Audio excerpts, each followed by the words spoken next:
At the foot of the ladder. The limb footbeds are only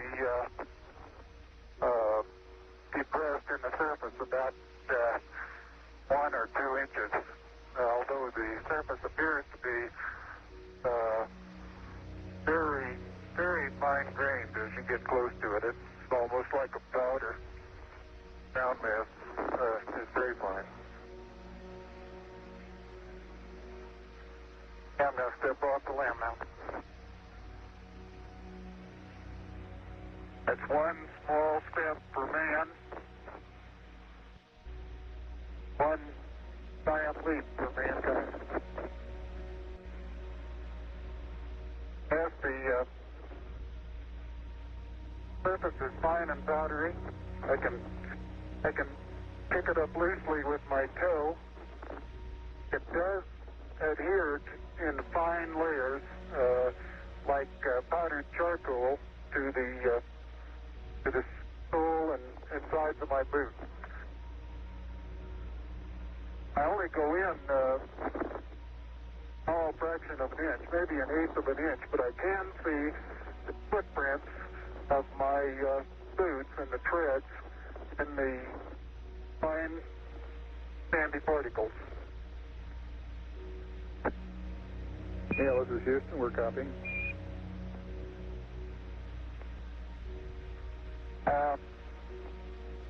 There seems to be no difficulty in moving around as we suspected. It's even perhaps easier than the simulations of 16G that we performed in various simulations on the ground. Absolutely no trouble to walk around.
Beautiful view. Isn't that something? Magnificent sight out here. Magnificent desolation.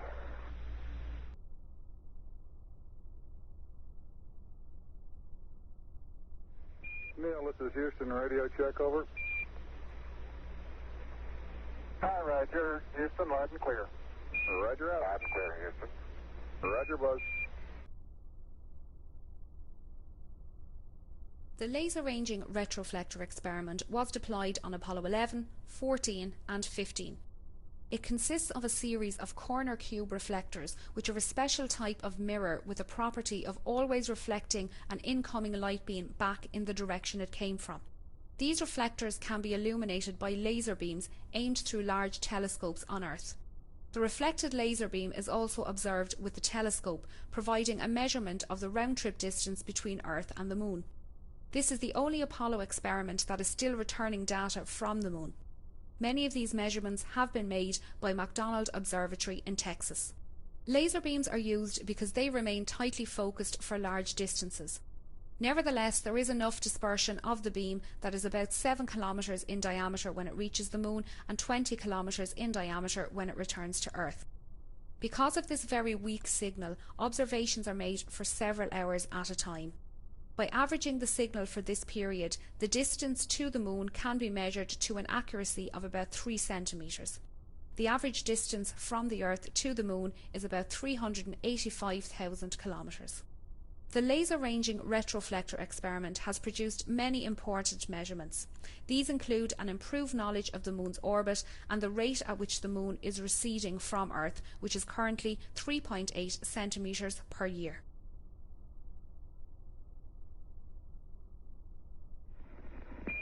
Tranquility Base, this is Houston. Can we get both of you on the camera for a minute, please? The passive seismic experiment detected lunar moonquakes and provided information about the internal structure of the Moon. This experiment studied the propagation of seismic waves through the Moon and provided our most detailed look at the Moon's internal structure. The Apollo 11 seismometer returned data for just 3 weeks but provided a very useful look at lunar seismology. More advanced seismometers were deployed at the Apollo 12, 14, 15 and 16 landing sites and transmitted data to Earth until September 1977. Each of these seismometers measured all 3 components of ground displacement: up-down, north-south and east-west. If a seismic event is observed by 3 or more seismometers, the time and location of the event can be determined. Because seismic waves from distant events travel deeper into the Moon than waves from nearby events, by measuring events at various distances from the seismometer, one can determine how seismic velocities vary with depth in the Moon. In turn, this information can be used to study the Moon's internal structure. Most of the events observed by the seismometers were due either to moonquakes or to meteorite impacts. However, the third stages of several Saturn V rockets and the ascent stages of several lunar modules were deliberately crashed into the Moon after these spacecraft were no longer needed. These man-made crashes produced seismic events of known times and locations and helped to calibrate the network of seismometers.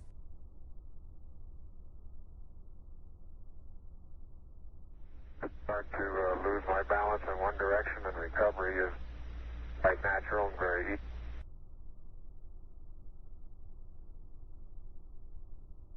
And moving arms around Jack doesn't go off the surface. Not quite that light-footed.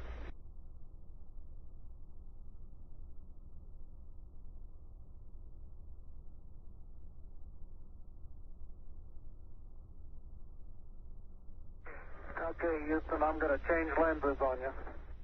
The Lunar Flag Assembly, or LFA, was a kit containing a flag of the United States, designed to be planted by astronauts on the Moon during the Apollo program. 7 such flag assemblies were sent to the Moon, 6 of which were planted, the exception being the one carried on Apollo 13, which had to abort its landing due to a serious spacecraft failure. The nylon flags were hung on telescoping staffs and horizontal bars constructed of 1-inch anodized aluminium tubes. The flags were carried on the outside of the Apollo lunar module, most of them on the descent ladder inside a thermally insulated tubular case to protect them from exhaust gas temperatures calculated to reach 2000 degrees Fahrenheit or 1090 degrees Celsius. 6 of the flags were ordered from a government supply catalogue and measured 3 feet by 5 feet. The last one planted on the Moon was slightly larger, at 6 foot wide, the flag which had hung in the Mission Operations Control Room in the Manned Spacecraft Centre for most of the Apollo programme.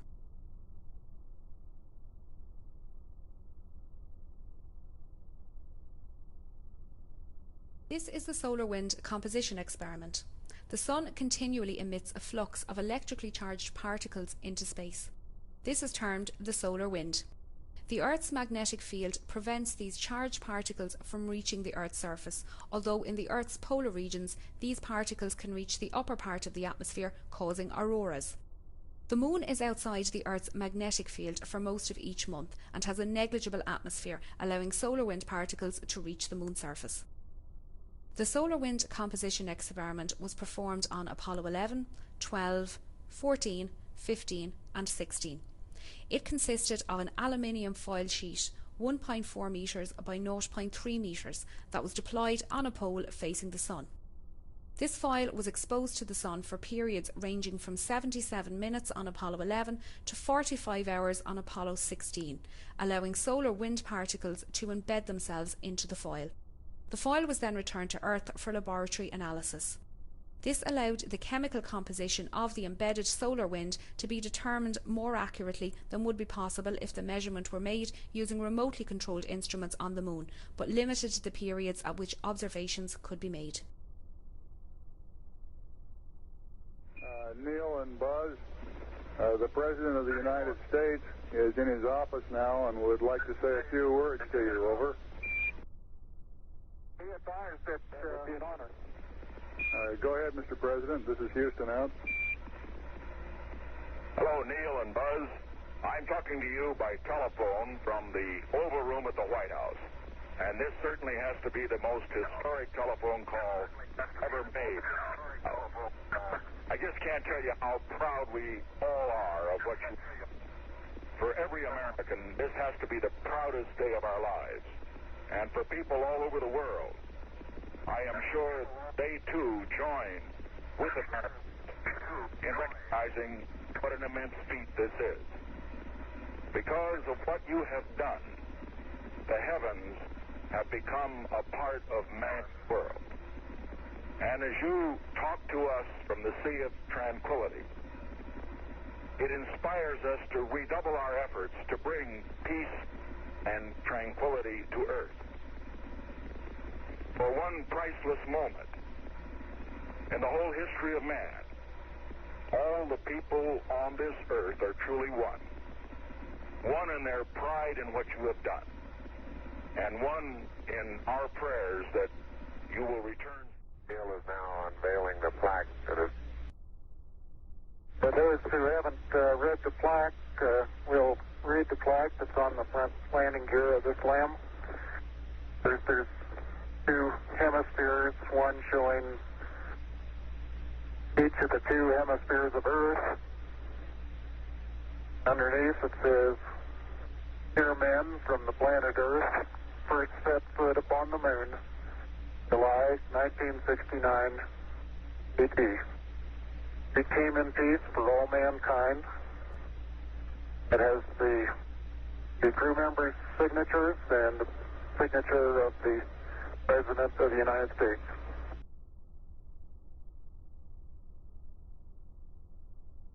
I want to back up and partially close the hatch. Making sure not to lock it on my way out.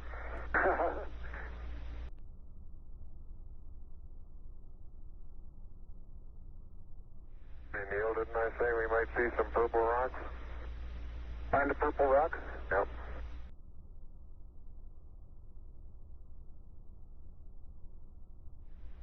Neil.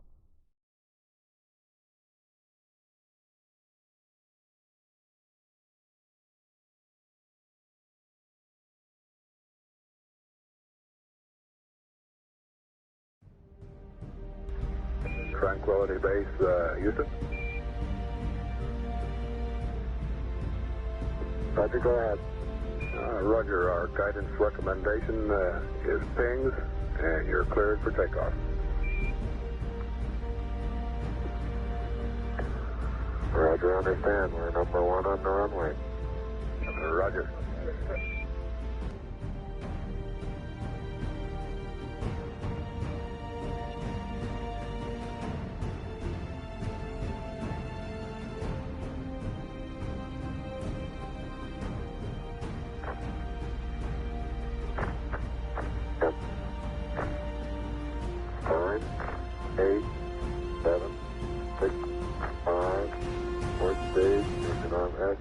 Proceed.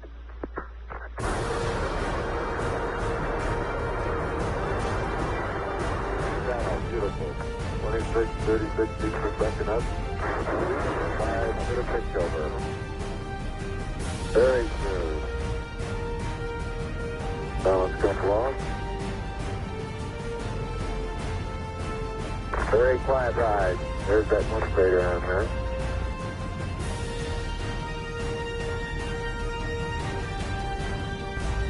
Feet high, 80 feet per second vertical rise. Here you go, Houston. Request manual start override. Roger. 2,600 feet altitude. Eagle Houston, you're looking good to us.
Houston, we got the service module going by.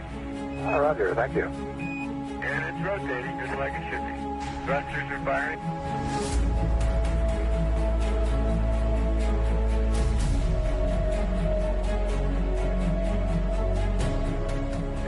nautical miles high, velocity 33,000 feet per second.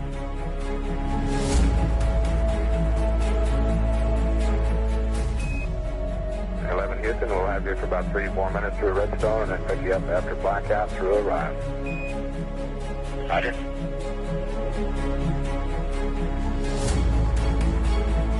Guidance reports Apollo 11 right down the middle of the corridor. And 11 Houston, you're going over the hill there shortly. You're looking mighty fine to us. See you later.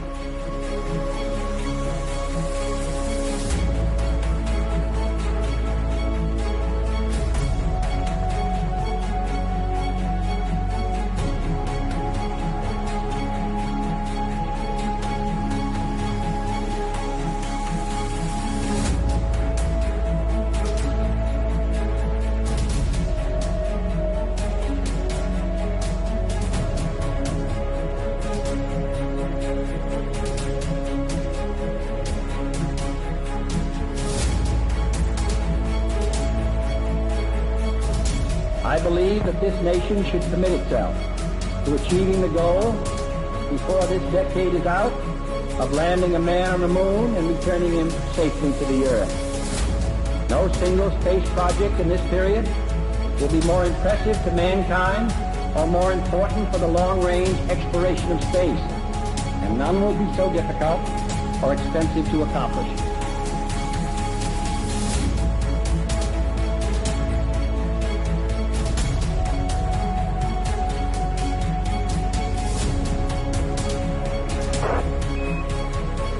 Apollo 11, Houston, through Orion.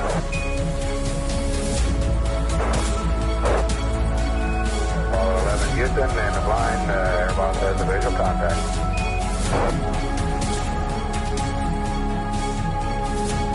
Apollo 11, Houston, standing by for your disk reading, over. Apollo 11, this is Hornet, over. Apollo 11, read the last core. Position 1330, 16915. Aircraft reports visual with 3 full tubes. Condition of crew, over. Condition of crew, 3,500 feet on the way down. 11 and Hornet, copy. 11 Hornet, what's your splashdown error, over? Okay, our splashdown error is our latitude 1330, 16915. That's okay,